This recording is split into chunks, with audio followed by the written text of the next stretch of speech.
Buen día, querida iglesia. Es para mí de mucha alegría siempre compartir este tiempo con ustedes e ir a la palabra y estudiarla, ver que Dios nos quiere enseñar cada día y cuantas veces pasemos por el mismo pasaje. En esta ocasión, como ustedes recordarán, estamos en el Evangelio de Marcos. Y en esta ocasión estamos en un pasaje muy interesante que se narra en el capítulo 6 del Evangelio de Marcos, del versículo del 1 al 6. Es aquella escena donde Jesús visita Nazaret.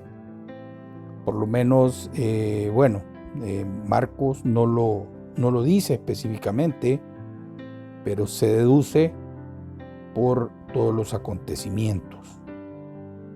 Vamos a ir a la palabra, Evangelio de Marcos, capítulo 6, versículos del 1 al 6, dice así la palabra del Señor. Salió Jesús de ahí y vino a su tierra, y le seguían sus discípulos. Y llegando el día de reposo, comenzó a enseñar en la sinagoga. Y muchos, oyéndole, se admiraban.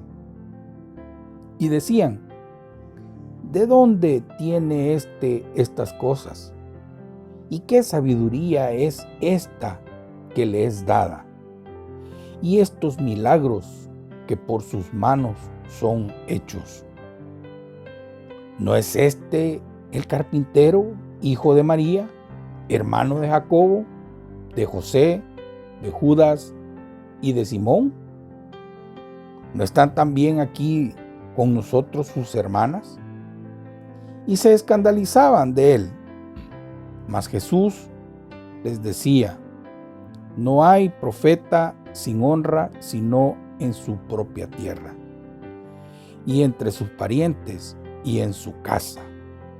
Versículo 5. Y no pudo hacer allí ningún milagro, salvo que sanó a unos pocos enfermos, poniendo sobre ellos las manos. Y estaba asombrado de la incredulidad de ellos, y recorría las aldeas de alrededor enseñando. Vemos aquí a Jesús que vino a su tierra, dice. Como ya les comentaba, aunque no se dice específicamente a qué lugar fue Jesús, lo que hemos leído hace evidente que se trata de Nazaret, el hogar de su infancia, donde él había crecido, aprendió el trabajo de carpintero de su padre, y es donde él había vivido toda su vida. Dice ahí que en el versículo 2 que comenzó a enseñar en la sinagoga, y muchos oyéndole se admiraban.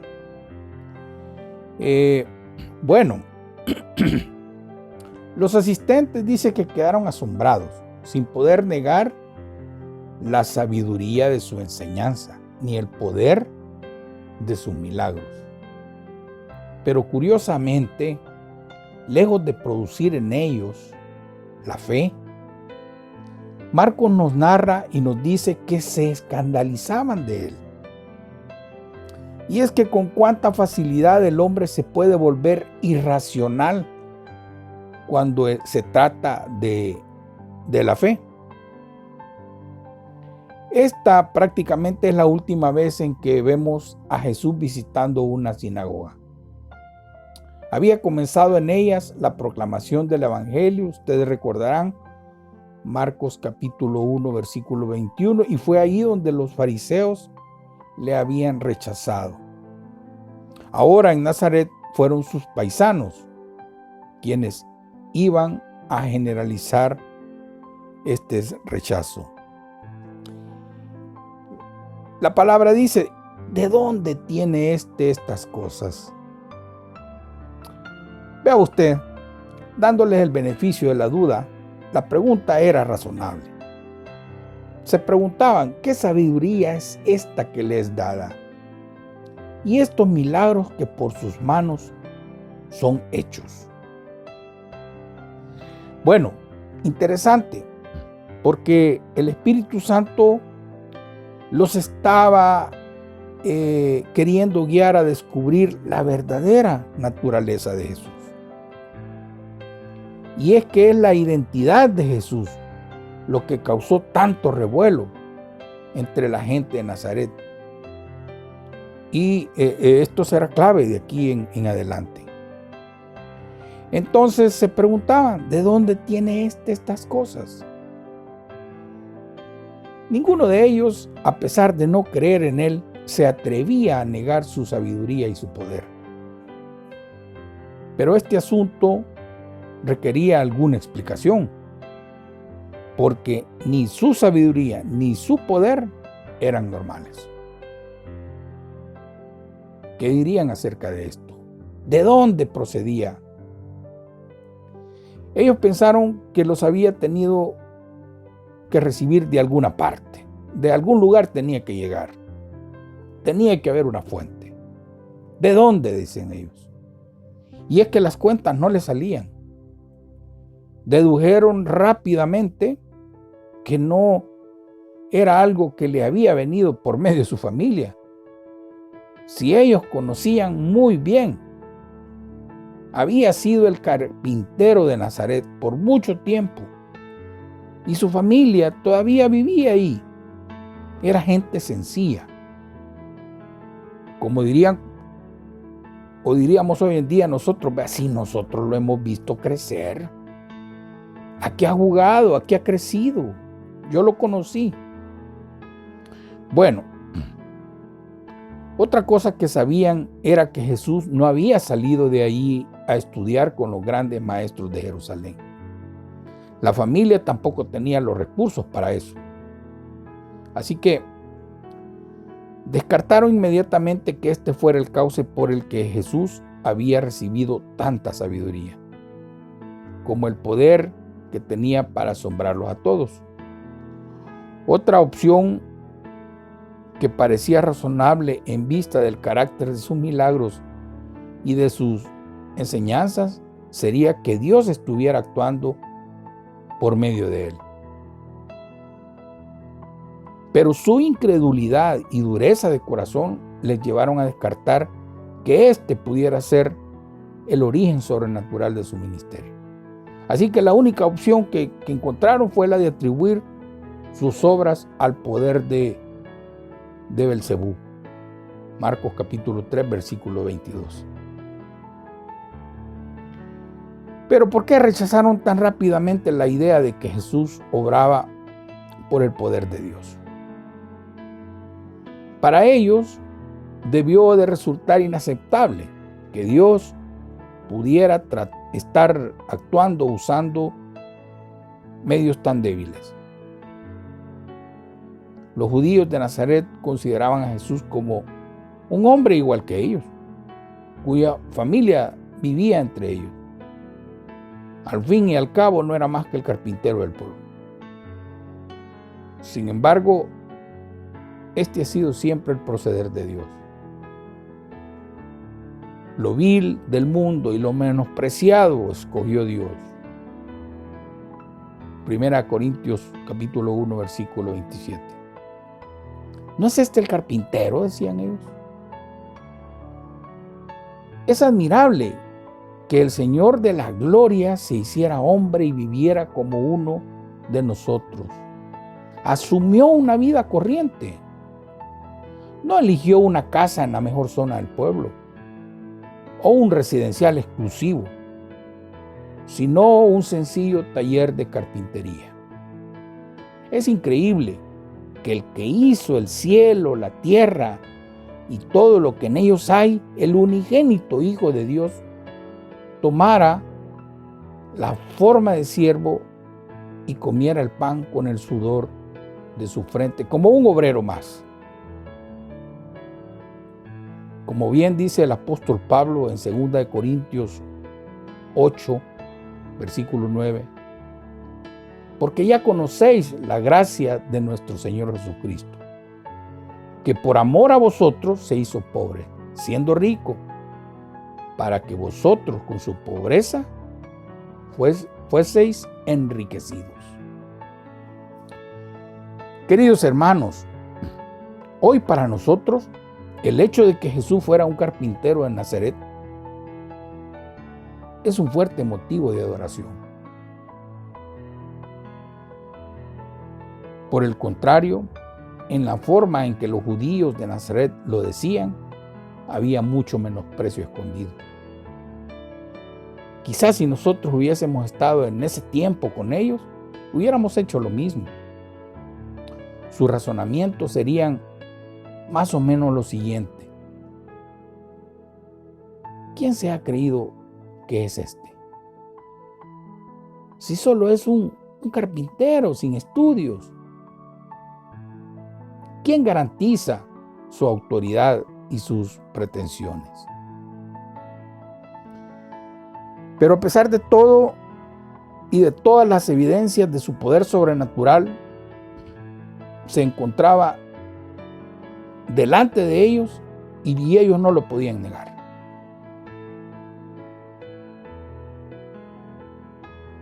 Habían dos cosas que les impedían aceptarle: su incredulidad y su envidia.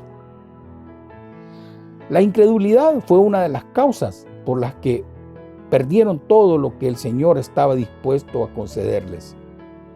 Y otra cosa, no podían admitir que alguien de los suyos fuera más que ellos mismos.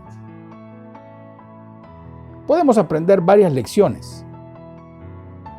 Podemos aprender que las circunstancias de nacimiento y condición económica no tienen nada que ver con el valor de una persona.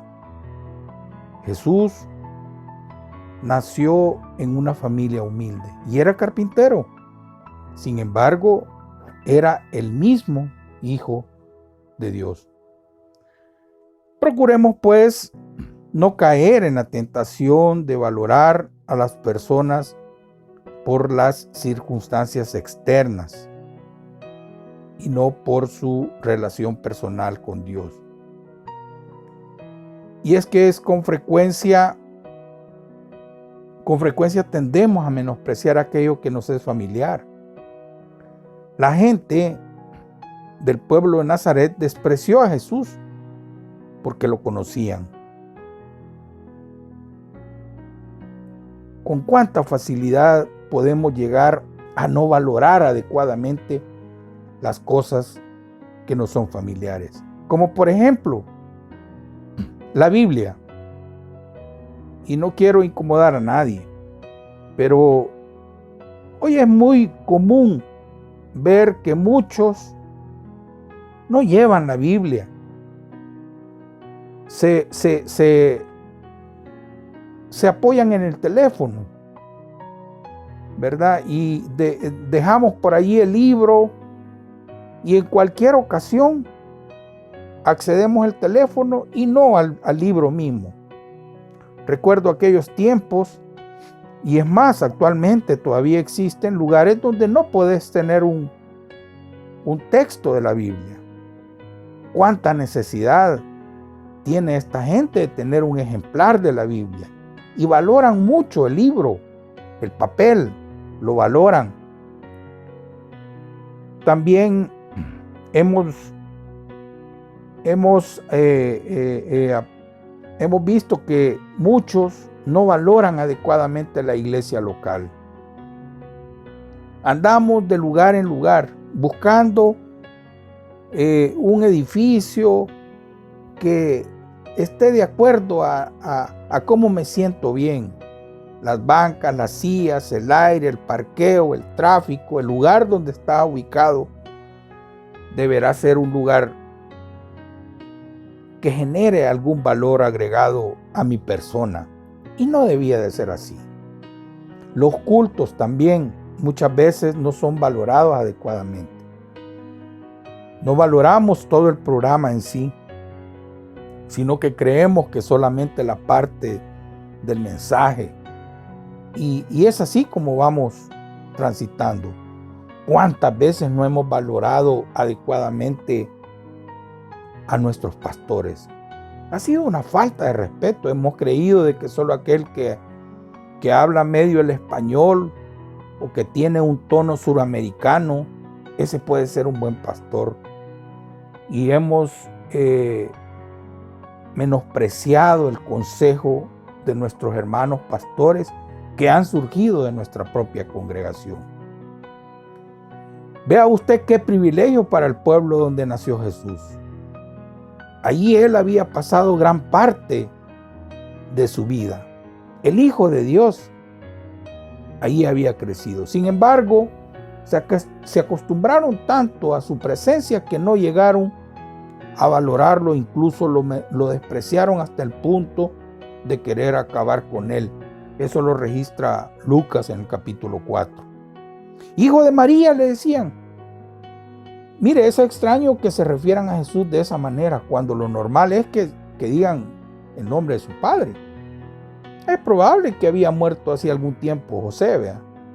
Pero puede ser también que la gente de Nazaret estuviera haciendo una alusión al carácter ilegítimo de su nacimiento con el fin de insultarlo. Jesús les contesta: no hay profeta sin honra sino en su propia tierra. Como ya hemos visto, sus paisanos judíos le estaban menospreciando. Para ellos era simplemente el carpintero de Nazaret, y para sus líderes religiosos un endemoniado poseído por Belcebú. Y es en este contexto en que Jesús afirma que no hay profeta sin honra sino en su propia tierra y entre sus parientes y en su casa. Veamos algunas implicaciones de esto. Notemos que él hace una clara vindicación de que es profeta, uno que habla de parte de Dios, aunque por supuesto era mucho más que eso. También advierte a todo aquel que quiera ser su fiel testigo, que los peores críticos los va a encontrar entre los suyos, en el ámbito familiar muchas veces, y de aquellos con los que ha crecido juntamente. Sin embargo, aunque Jesús conocía bien la actitud de su familia y de la gente de Nazaret, a pesar de todo, regresó para traerles el mensaje de vida. Vea usted cuánta paciencia y cuánto amor de parte de Jesús. Pero hay un detalle que no debemos dejar pasar en este estudio, en esta reflexión. Y es que Jesús estaba asombrado de la incredulidad de ellos. Los evangelios solo registran 2 ocasiones en que el Señor se ve asombrado. Una vez por la fe que demostró un centurión romano, narrado en Lucas capítulo 7. Y la otra es en esta ocasión, ante la incredulidad de su misma gente. Esto, hermanos, nos deja constancia de la importancia de la fe y de la incredulidad que tiene para el Señor. Es decir, esas 2 cosas le llaman a él la atención. No es extraño que los hombres, viendo tan de cerca la luz del mundo y la gloria del cielo, vuelvan las espaldas hacia ella. Podemos ver pues claramente que la incredulidad es el pecado más antiguo del mundo. Entra por primera vez en Eva cuando ella presta oído a las falsas promesas del diablo, en vez de creer en la palabra de Dios. También por causa de la incredulidad del pueblo de Israel, vaga 40 años por el desierto. Y es que la incredulidad arrastra al hombre a negarse a la evidencia, a cerrar sus ojos al testimonio más claro y a creer en falsedades. La incredulidad es el único pecado que Dios no puede perdonar.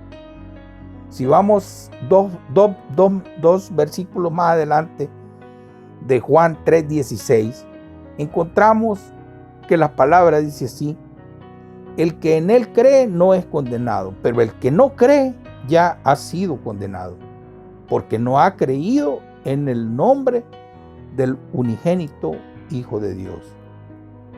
Luego el versículo 5 dice: y no pudo hacer allí ningún milagro, La razón por la que no pudo hacer allí ningún milagro no se debía a que no tuviera poder. Pues ya hemos visto en los estudios anteriores que hemos visto su poder sobrenatural en la naturaleza, sobre los demonios, sobre las enfermedades y sobre la muerte misma. Pero lo que ahora quiere es enseñarnos algunas cosas fundamentales. Primero, que este poder no se impone a los hombres. Dios respeta la libertad que Él mismo en su soberanía ha dado a todos los hombres. Y espera que sea el hombre mismo el que busque y lo pida.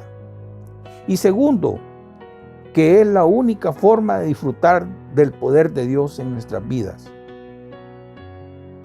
Únicamente por medio de la fe. En conclusión, hermanos, la fe es el único cauce por el cual llegan a los hombres, al hombre, todas las bendiciones de la gracia de Dios. Dicho esto, pues, queda claro que la incredulidad limita el actuar de Dios, el actuar de Jesús en su vida y en mi vida. Porque el reino que Él predica no es un poder que se impone, sino una oferta de amor que se recibe en libertad. Por supuesto, la incredulidad del mundo no reduce en lo más mínimo el poder de Cristo.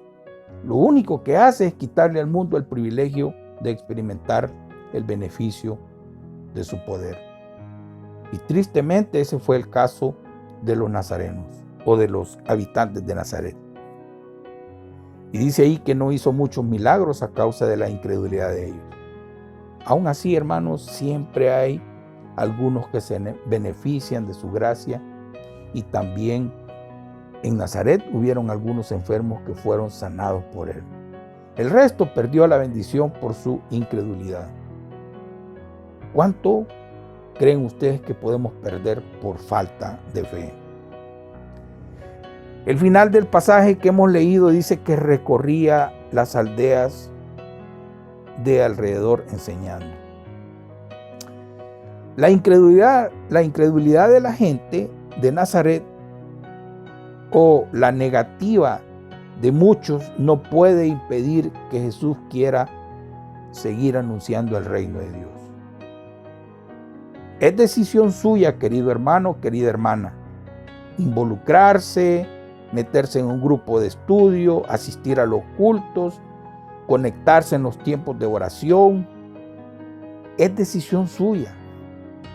No se hará nada de forma obligada. El reino de Dios, la expansión del reino no se va a detener. Tomemos nota de esto. Que la actitud negativa de muchos no va a detener el mensaje del Evangelio. ¿Por qué? Porque siempre habrán personas que están esperando el mensaje de salvación y la palabra de consuelo. Todos aquellos que desean seguir compartiendo, que desean seguir evangelizando, que es parte de nuestra vida y parte de nuestra responsabilidad, hagámoslo. Porque hay gente que está necesitada de oír la palabra del Señor. Que Dios le bendiga, que tenga un buen día y una excelente semana. Nos escuchamos el próximo lunes, si el Señor así lo quiere.